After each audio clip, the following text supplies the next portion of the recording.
3, 2, 1.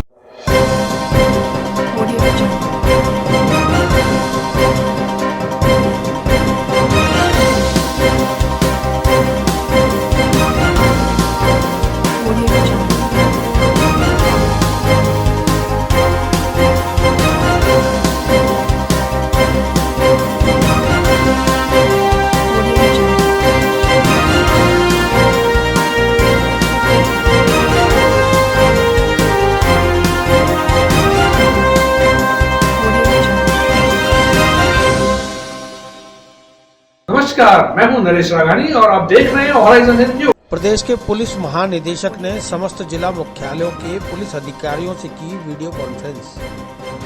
Law and order सहित police महकमे में नई भर्ती को लेकर हुई चर्चा।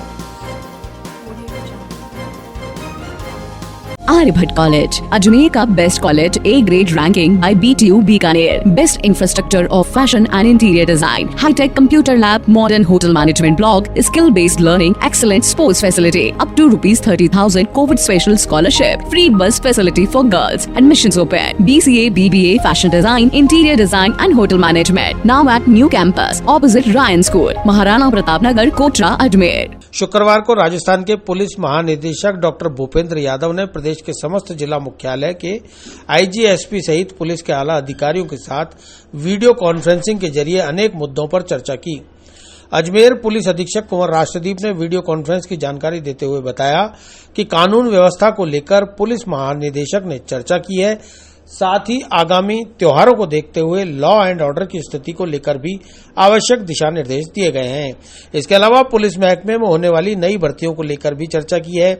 कोविड के दौरान पुलिस की कार्यशैली और कार्यक्षमता पर चर्चा व समीक्षा की है। उन्होंने बताया कि वीडियो कॉन्फ्रेंस रूटीन है जो हर महीने आयोजित की जाती है।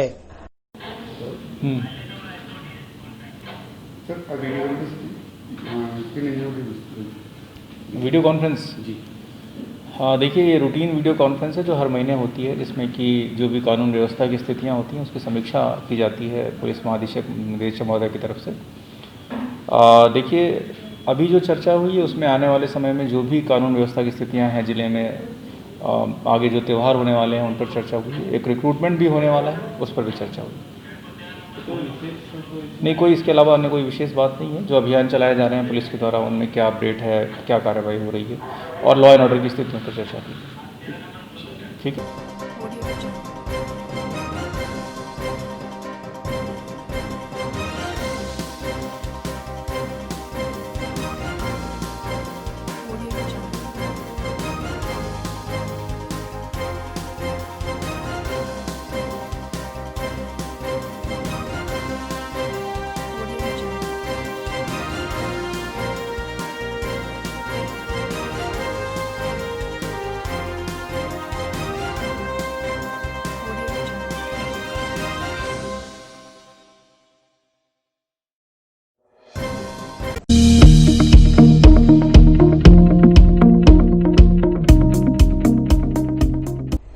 निगम चुनाव की आड़ के साथ राजनीतिक दल हुए सक्रिय। आम आदमी पार्टी की जिला अध्यक्ष रोज दे रही हैं कलेक्टर को सलाह।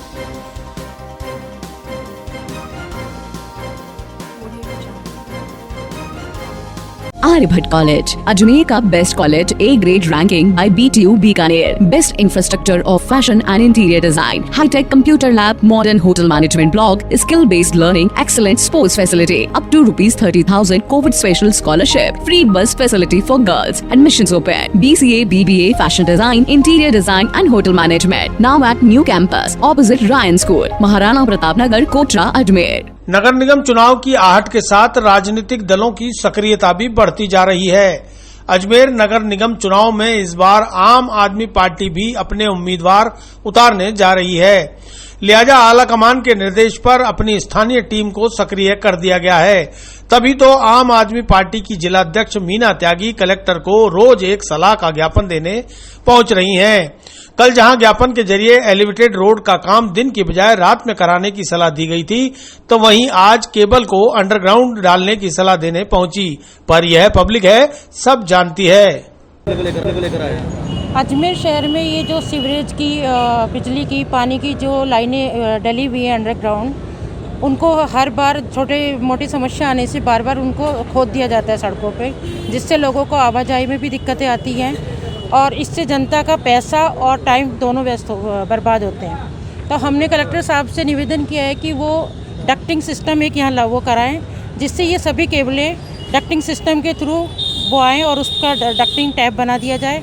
जिस भी डिपार्टमेंट की कोई भी केबल ख़राब होती है तो उसको निकाल के ठीक किया जा सके। तो कलेक्टर साहब ने कहा है कि आपका ये सुझाव बहुत अच्छा है, इसको हम बात करते हैं इस बारे में। हो सकता है तो हमको यहाँ लागू कराने में कोई दिक्कत नहीं आएगी।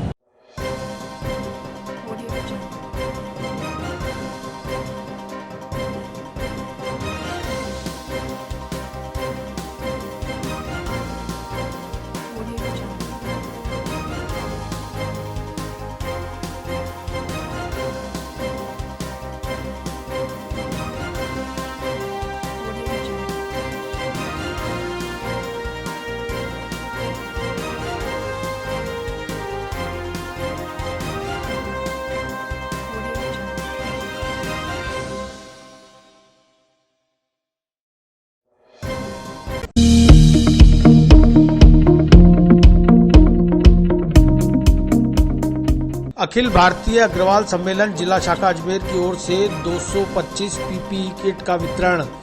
आज जेएलएन अस्पताल और नगर निगम को दिए 40-40 PPE kit. Aryabhatta college, Ajmer का best college, A grade ranking by BTU Bikaner, best infrastructure of fashion and interior design, hi tech computer lab, modern hotel management block, skill based learning, excellent sports facility, up to ₹30,000 covid special scholarship, free bus facility for girls, admissions open, BCA, BBA, fashion design, interior design and hotel management, now at new campus opposite Ryan school, Maharana Pratap Nagar, Kotra, Ajmer. Akhil Bharatiya Agarwal सम्मेलन जिला शाखा अजमेर द्वारा corona को देखते हुए समाज बंधुओं के सहयोग से प्राप्त 225 पीपीई किट आज नगर निगम आयुक्त खुशहाल यादव और जेएलएन हॉस्पिटल अधीक्षक डॉक्टर अनिल जैन को भेंट किए गए। समाज के शैलेंद्र अग्रवाल ने बताया कि वैश्विक महामारी कोरोना से लड़ रहे कोरोना योद्धाओं के लिए जिला अध्यक्ष गिरधारी लाल मंगल के नेतृत्व में समाज बंधुओं के आर्थिक सहयोग से 225 पीपीई किट प्राप्त हुए थे, जिसमें से 50 किट पुलिस अधीक्षक को, 50 जिला कलेक्टर को पूर्व में भेंट किए जा चुके हैं। आज 40 पीपीई किट जेएलएन अस्पताल को और 40 किट नगर निगम को भेंट किए गए हैं। इसके अलावा किशनगढ़, नसीराबाद और केकड़ी के लिए भी किट भेजे जाएंगे। उन्होंने बताया कि पूरे कोरोना काल में समाज बंधुओं ने कई सेवा कार्य किए, जिसमें भोजन वितरण, राशन वितरण आदि शामिल है। इस मौके पर अखिल भारतीय अग्रवाल सम्मेलन जिला शाखा अजमेर के कई पदाधिकारी मौजूद रहे। कोरोना कोविड का जो प्रकोप फैल रहा है सब जगह, इसकी रोकथाम के लिए जिला प्रशासन, नगर निगम और सभी विभाग जो मेहनत कर रहे हैं, इनके कर्मचारी अधिकारी जो मेहनत कर रहे हैं, उनकी सुरक्षा के हिसाब से अखिल भारतीय अग्रवाल सम्मेलन जिला शाखा अजमेर के जिलाध्यक्ष गिरधारी लाल जी मंगल के नेतृत्व में समाज के विभिन्न भामाशाओं के सहयोगियों के सहयोग से हमने 225 पीपी किट एकत्रित किए हैं। उसमें से 40 पीपी किट परसों जिला कलेक्टर महोदय को और एसपी साहब को दिए थे। आज 40 किट हमने यहाँ नगर निगम आयुक्त महोदय आदरणीय खुशहाल सिंह जी यादव और उपायुक्त गजेंद्र सिंह जी रलावता को सुपुर्द किए हैं और इसी तरह 40 किट जवाहरलाल नेहरू चिकित्सालय में भी हमने दिए हैं। बचे हुए जो किट हैं वो हम अजमेर जिले के ब्यावर, नसीराबाद, केकड़ी, विजयनगर आदि क्षेत्रों में भी देंगे। इससे पहले हमारे समाज के द्वारा लगभग 5000 मास्क आम नागरिकों को बांटे गए। परसों कलेक्टर साहब ने भी हमें आग्रह किया और आज कमिश्नर साहब ने भी कहा कि वर्तमान में सरकार की भी मुहिम है कि मास्क जरूरी है, तो इसलिए मास्क भी समाज की ओर से दिए जाएं। इस बारे में भी हम पदाधिकारियों से चर्चा करके हजारों की संख्या में मास्क जिला प्रशासन को और नगर निगम को उपलब्ध कराने का प्रयास करेंगे।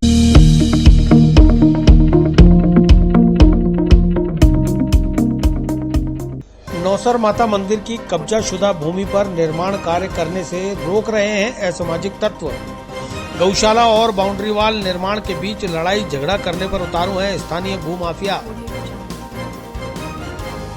Aryabhatta College, Ajmer का best college, A grade ranking by BTU Bikaner. Best infrastructure of fashion and interior design. High-tech computer lab, modern hotel management block, skill-based learning, excellent sports facility. Up to ₹30,000 COVID special scholarship. Free bus facility for girls. Admissions open. BCA, BBA, fashion design, interior design and hotel management. Now at new campus, opposite Ryan School, Maharana Pratap Nagar, Kotra, Ajmer.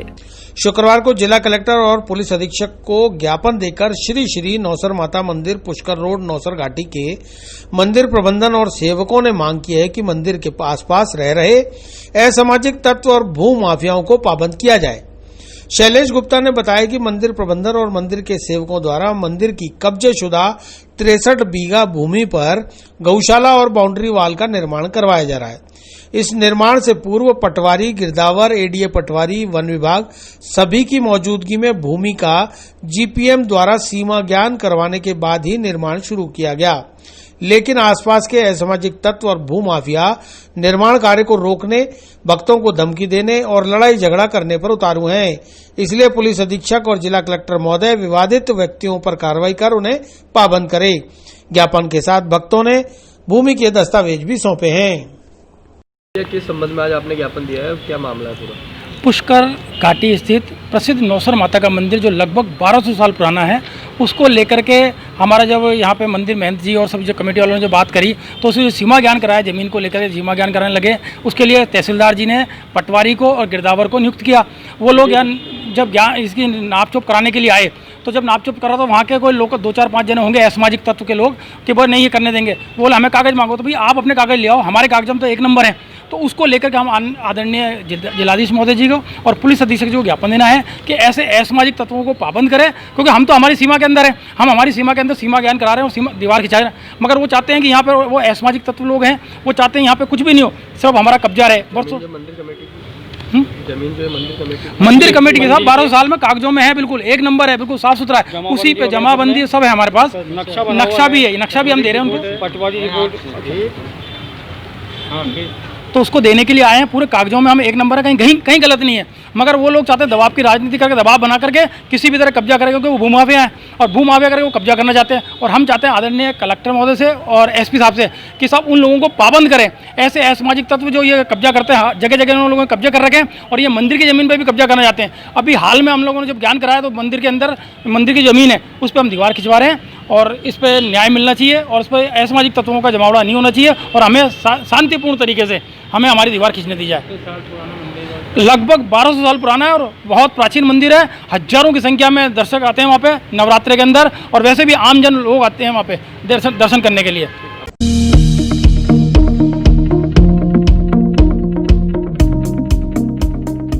गाड़िया लोहार समाज को भूखंड आवंटन और आवास के लिए फिर से सौंपा गया कलेक्टर को ज्ञापन।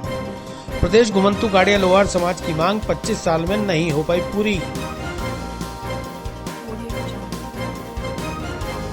Aryabhatta College, Ajmer का best college, A grade ranking by BTU Bikaner. Best infrastructure of fashion and interior design. High-tech computer lab, modern hotel management block, skill-based learning, excellent sports facility. Up to ₹30,000 COVID special scholarship. Free bus facility for girls. Admissions open. BCA, BBA, fashion design, interior design and hotel management. Now at new campus, opposite Ryan School, Maharana Pratap Nagar, Kotra, Ajmer. प्रदेश घुमंतु गाड़िया लोहार विकास समिति के अध्यक्ष राजेश लोहार ने बताया कि वे पिछले 25 वर्षों से लोहार समाज को भूखंड आवंटन और आवास के लिए लड़ाई लड़ रहे हैं, लेकिन उनकी मांग पूरी नहीं हो पा रही।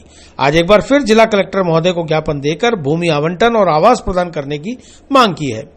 राजेश लोहार ने बताया कि एडी प्रशासन बीपीएल क्वार्टरों के निर्माण के दौरान भी जगह नहीं दे रहा, जबकि जिनको पूर्व में आवास उपलब्ध कराए गए हैं वे आवासों को बेचकर नए मुख्यमंत्री आवास में आवास खरीद रहे हैं।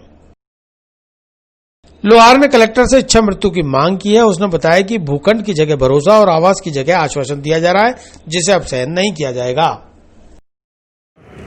हाँ बताइए क्या मामला है? हाँ जी, मेरा नाम राजेश लोहार है। मैं प्रदेश घुमंतु गाड़िया लोहार विकास समिति राजस्थान का अध्यक्ष मुझे बनाया गया था लोगों ने। और साहब मैं पिछले करीब 25 वर्षों से गाड़िया लोहारों समाज के लिए भूखंड आवंटन और आवास के लिए भटक रहा हूँ साहब। यहाँ तक कि हमारी गाड़िया लोहारों को रोड के किनारे जो रहने वाले हैं सरकार उनकी सुध-बुध नहीं लेता है और एडीए प्रशासन द्वारा एडीए प्रशासन द्वारा जो बीपीएल बीएस पीयूपी क्वार्टरों का जो आवंटन अभी किया जा रहा है, गाड़िया लोहार समाज को अभी भी इससे महरूम रखा जा रहा है। और यूआईटी के अंदर लोगों ने एक जगह अपना आवास बेच के दूसरी जगह ले लिया है। तो मेरा एक निवेदन है राज्य सरकार से कि जो यूआईटी के अंदर ये धांधलियाँ चल रही है वो धांधलियाँ बंद हो और जिसे वाकई जिसका हक है उसको मिलना चाहिए। मैं पिछले 25 वर्षों से गाड़िया लोहार समाज के भूखंड आवंटन और आवास के लिए चक्कर काट रहा हूँ। तहसील कार्यालय, कलेक्टर कार्यालय, जिला परिषद, सरपंच, वार्ड मेंबर, इनके पास घूम घूम के परेशान हो चुका हूँ मैं। और मान्यवर, मैं आपको प्रशासन को एक बार फिर आगाह कर देना चाहता हूँ कि मैंने पहले भी इसी समाज के लिए, मेरे समाज के लिए जहर पिया था। और अब मैं कलेक्टर साहब के सामने, अगर हमारी मांगें पूरी नहीं होती है तो मैं कलेक्टर साहब से इच्छा मृत्यु की मांग करूंगा। और मुझे इच्छा मृत्यु देंगे कलेक्टर साहब, क्यों कि मैं अगर अपने गाड़िया लोहार समाज के काम में नहीं आ सका तो फिर मेरा यहाँ जीने का मतलब ही नहीं है। और दूसरी बात यह है कि जो यूआईटी प्रशासन द्वारा धांधलियाँ चला रखी है कि आज आदमी एक जगह प्लॉट मकान आवास बेच के दूसरी जगह ले रहा है, फिर भी यूआईटी उसको दे रही है। और हम जाते हैं तो साहब आवास की जगह आश्वासन और भूखंड की जगह भरोसा ही मिलता है।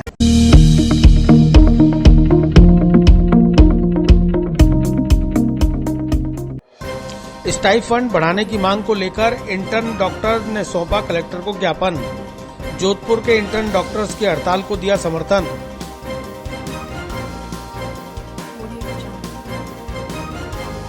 आर्यभट्ट कॉलेज, अजमेर का best college, A grade ranking by BTU Bikaner, best infrastructure of fashion and interior design, hi tech computer lab, modern hotel management block, skill based learning, excellent sports facility, up to ₹30,000 covid special scholarship, free bus facility for girls, admissions open, BCA, BBA, fashion design, interior design and hotel management, now at new campus opposite Ryan school, Maharana Pratap Nagar, Kotra, Ajmer.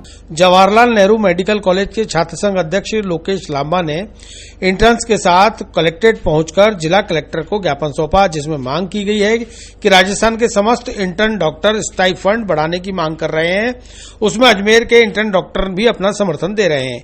इसी को लेकर जोधपुर के interns doctors हड़ताल पर हैं। लांबा ने बताया कि अभी उन्हें स्टाइफंड के नाम पर सिर्फ 7,000 रुपए मासिक मिल रहे हैं, जो कि बहुत ही कम है, जबकि देश के अन्य प्रदेशों में इससे अधिक स्टाइफंड दिया जा रहा है। राजस्थान पूरे भारत में सबसे कम स्टाइफंड देने वाला प्रदेश है। लिहाजा राज्य सरकार इस मामले में संज्ञान लेते हुए इंटर्न्स का स्टाइफंड बढ़ाए, साथ ही कोविड-19 में ड्यूटी के दौरान पर अटेंडेंस के हिसाब से उन्हें अलग से मानदेय भुगतान किया जाए। हम राजस्थान के इंटर्न डॉक्टर्स का स्टाइपेंड बढ़वाने के लिए आए हैं इधर। हमें मात्र अभी 7,000 रुपये प्रति माह मिल रहा है। इस मांग को लेकर जोधपुर के इंटर्न डॉक्टर्स हड़ताल पे चले गए हैं। हम उनका समर्थन करते हैं और सरकार से मांग करते हैं कि हमारा स्टाइपेंड बढ़ाया जाए। बाकी राज्य में जैसे हरियाणा में 18,000 प्रति माह स्टाइपेंड मिलता है, कर्नाटक में 30,000 मिलता है, सेंट्रल गवर्नमेंट्स के जो कॉलेजेस हैं उनमें 23,000 तक मिलता है। राजस्थान का स्टाइपेंड पूरे भारत में सबसे कम है, तो हम सरकार से मांग करते हैं कि हमारा स्टाइपेंड बढ़ाया जाए। और दूसरी बात, जो कोविड में हमारी ड्यूटी लगाई जा रही है उसके प्रति उपस्थिति का मान्यता जो डॉक्टर्स को दिया जा रहा है, नर्सिंग कर्मियों को दिया जा रहा है, वो इंटर्न डॉक्टर्स को नहीं दिया जा रहा। तो हम ये मांग करते हैं कि वो इंटर्न डॉक्टर्स को भी दिया जाए।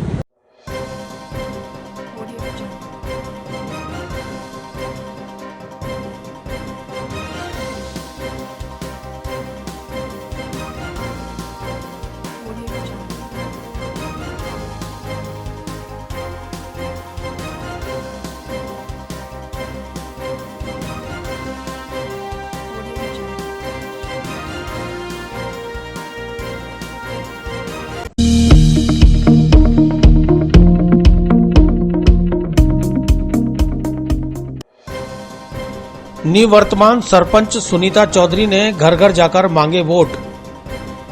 डब्लू गोस्वामी, संवाददाता, जयपुर ग्रामीण, जयसिंहपुरा पंचायत से।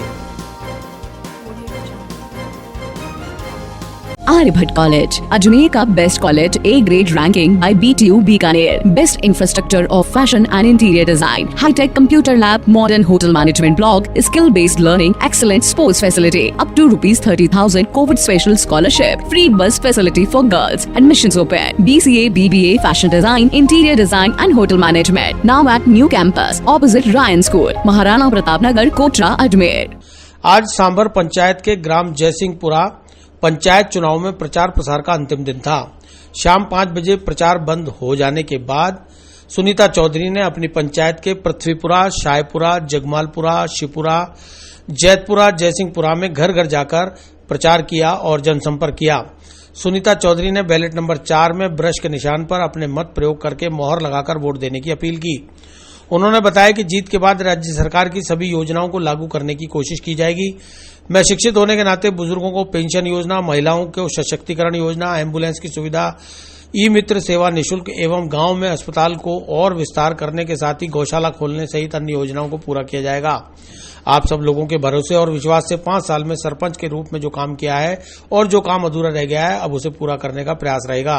इसलिए गांव की जनता ब्रश के निशान पर वोट डालकर विजयी बनाए। उन्होंने बताया कि मेरे पति समाजसेवी रतन लाल चौधरी भी हर समय गरीबों और जरूरतमंदों की सेवा का कार्य करते रहते हैं।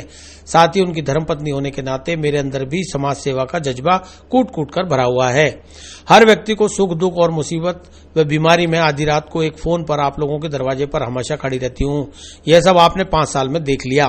मेरी इच्छा यही है कि जो काम अधूरे रह गए हैं उसको मैं पूरा करके एक आदर्श ग्राम पंचायत बनाऊं ताकि जयपुर जिले में जयसिंहपुरा पंचायत का नाम राजस्थान के इतिहास में दर्ज हो। आपको बता दें कि वार्ड नंबर 5 से अमरी देवी मेहरा ने निर्विरोध वार्ड पंच का चुनाव जीत लिया है। इसके पहले निवर्तमान रघुनाथ सांकला वार्ड नंबर 5 से वार्ड पंच थे।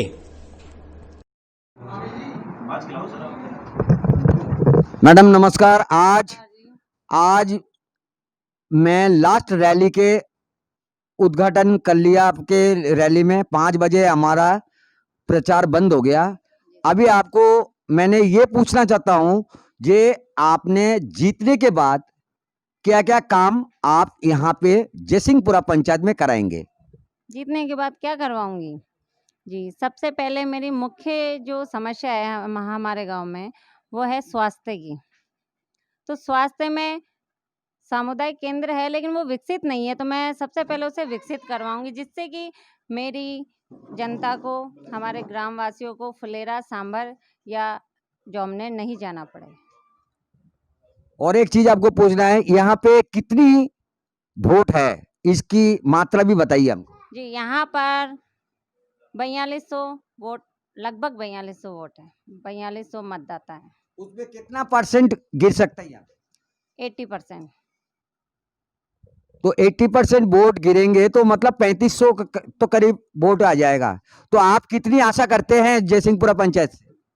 80% में से 70% की मैं उम्मीद लेके चलती हूँ और मुझे विश्वास है कि मुझे भारी बहुमत से मेरी जनता विजयी बनाएगी। और मैडम आपने एम्बुलेंस के लिए मैंने सुना है, तो एम्बुलेंस के लिए ई मित्र के लिए क्या क्या करना है? जी निःशुल्क एम्बुलेंस की व्यवस्था करनी है, निःशुल्क ई मित्र की स्थापना करवानी है मुझे। जहाँ तक हो सके जितनी भी राज्य सरकार और केंद्र सरकार की योजनाएं हैं उनका हर घर तक, हर ध्यानी तक उनका संपर्क, उनके नॉलेज जनता को होनी चाहिए। ये मेरा पहला इंटेंशन होगा। आपने इतनी पढ़े लिखे हैं, शायद आपने MA BEd कर लिया होगा, तो इतनी पढ़े लिखे हैं, ये बताइए बुजुर्गों के पेंशन के लिए, महिलाओं के लिए क्या क्या करना चाहते हैं? और जिसका खाद्य सुरक्षा योजना नहीं है, BPL की जरूरी है और BPL का कार्ड नहीं है, उसके लिए क्या करेंगे? जी बुजुर्गों के पेंशन की व्यवस्था की जाएगी जो कि राज्य सरकार की, केंद्र सरकार की ये योजनाएं हैं। हालांकि 5 साल में मैंने उनको हर तरह से कोऑपरेट किया और आगे भी करूंगी। और रही बात वास्तविकता में, जो प्रार्थी होगा पहले उसे प्रायोरिटी दी जाएगी। हर योजना का लाभ उसे दिया जाएगा जो वास्तविकता में उसका हकदार है। धन्यवाद सुनीता चौधरी मैडम, आपको बहुत बहुत धन्यवाद। और आप विजयी हो।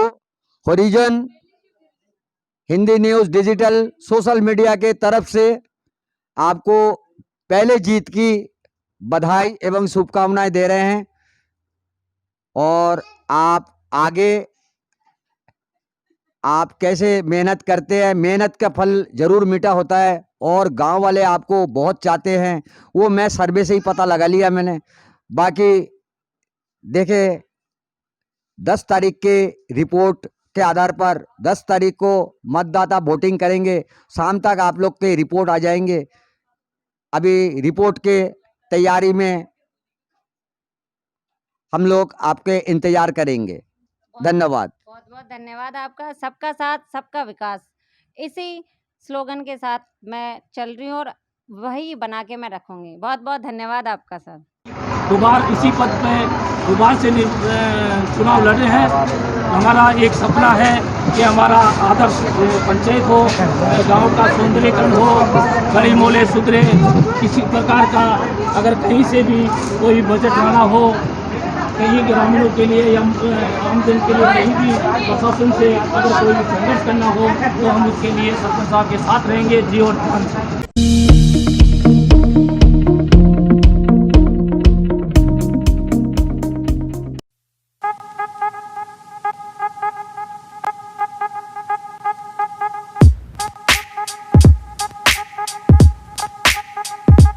अभी तो महंगी हो गई है सब्जी, तो 80 रुपये किलो, 100 रुपये किलो। बेतहाशा बढ़ रहे सब्जी के दामों से घर का बजट हुआ डामाडोल। सब्जी से कम दाम में बिक रहे हैं फल। कोरोना काल में जहां पहले ही आम आदमी की घर गृहस्थी का बजट डामाडोल चल रहा है, वहीं इन दिनों रोजमर्रा की जरूरतों में शुमार सब्जी की कीमतें भी आसमान छू रही हैं, जिसके चलते आम, मध्यम व निम्न वर्ग का बजट बिगड़ गया है। आलू, प्याज जैसी रोज की जरूरतों की सब्जी के भाव 50 रुपए और 35 रुपए किलो चल रहे हैं, जो कि गरीबों की सब्जी कहा जाता है। ऐसे में आदमी क्या सब्जी खाएगा?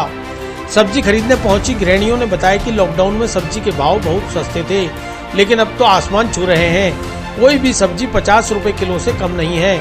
ग्वारफली जैसी सब्जियां जिसे कोई खाता नहीं ना खरीदता है, वह भी 80 रुपए किलो के भाव में बिक रही है। सरकार को महंगाई पर कंट्रोल करने के लिए प्रभावी कदम उठाने चाहिए।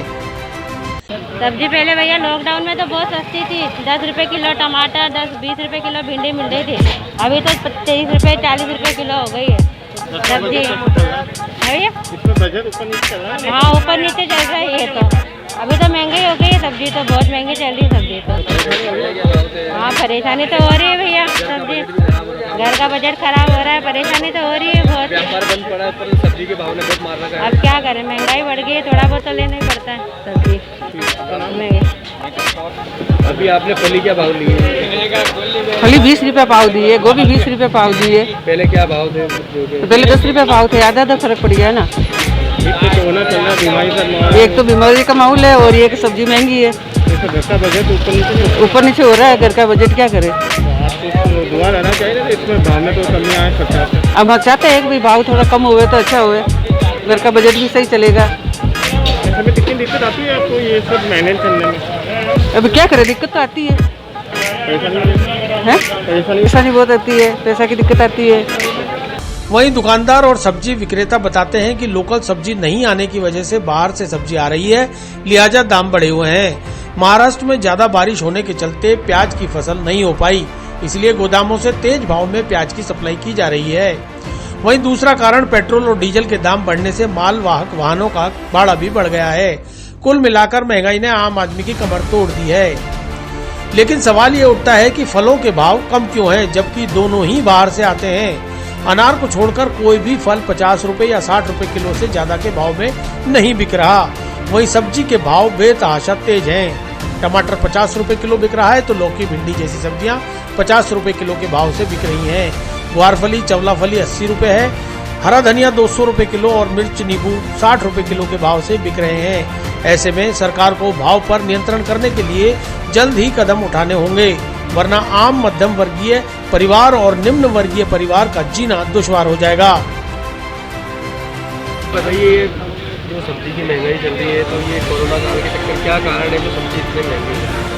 सब्जियाँ आम हर साल इतनी महंगी होती है, मगर इतनी महंगी जितना लंबा समय ले रही है, तो वो कोरोना के कारण ज़्यादा लंबा समय ले रही है महंगाई होने का। इसके अंदर ग्राहकों की दिक्कत आ रही है, अगर आप बंदा दुकानदारों जैसे पहले बिजनेस ज़्यादा चल रहा था, धीरे धीरे ठप हो रहा है। कोरोना के लोगों के पास पैसा नहीं है, इसलिए लोग बाग कम खरीदारी, जितना मतलब 1 किलो ले रहे तो पाव से संतुष्ट होना पड़ता है। सब्जियाँ इतनी क्यों महंगी हो रही, क्या कारण है? स्थानीय सब्जियों का कम, बाहर से सब्जियाँ आ रही हैं। ये सब्जी मंडी आगरा में क्या हालात हो रहा है, सब्जियाँ इतनी महंगी हो रही है, क्या कहते हैं? सब्जियाँ महंगी इसलिए हो रही है भैया कि माल कम आ रहा है, बाहर से ज़्यादा माल आ रहा है, लोकल माल कम आ रहा है। जैसे प्याज महंगे हैं तो महाराष्ट्र में बरसात हुई, इस पर प्याज की फसल नष्ट हो गई, प्याज वापस महंगे हो गए। टमाटर भी बाहर के आ रहे हैं, लोकल माल सब्जियाँ काफ़ी महंगी हो गई हैं। कोरोना काल चल रहा है, एक तरफ और सब्जियाँ इतनी महंगी हो रही तो लोगों को आर्थिक घटा रहा है। फ़र्क तो पड़ता है भैया मार्केट में, कोरोना काल चल रहा है तो पब्लिक दर से हमारे कम भी आती है, कुछ सब्जियाँ भी कम पड़ गई है, उस वजह से फर्क पड़ता है। दुकानदारी में फ़र्क पड़ता ही है, जैसे शादी समारोह बंद हो रखे हैं, होटल वगैरह सारे बंद पड़े हैं, तो वैसे माल की सप्लाई कम हो गई है। फ्रूट से ऊपर सब्जियों के भाव महंगे, फ्रूट सस्ते हो रहे हैं, सब्जियाँ महंगी हो रही है, ये बात सही है। किस तरह के भाव बढ़ोतरी हो रही है? कुछ टमाटर 50 रुपये चल रहे हैं होलसेल में, एप्पल सस्ती, एप्पल 40 रुपये किलो की तो कंपेरिजन करें तो फ्रूट सस्ता है अभी।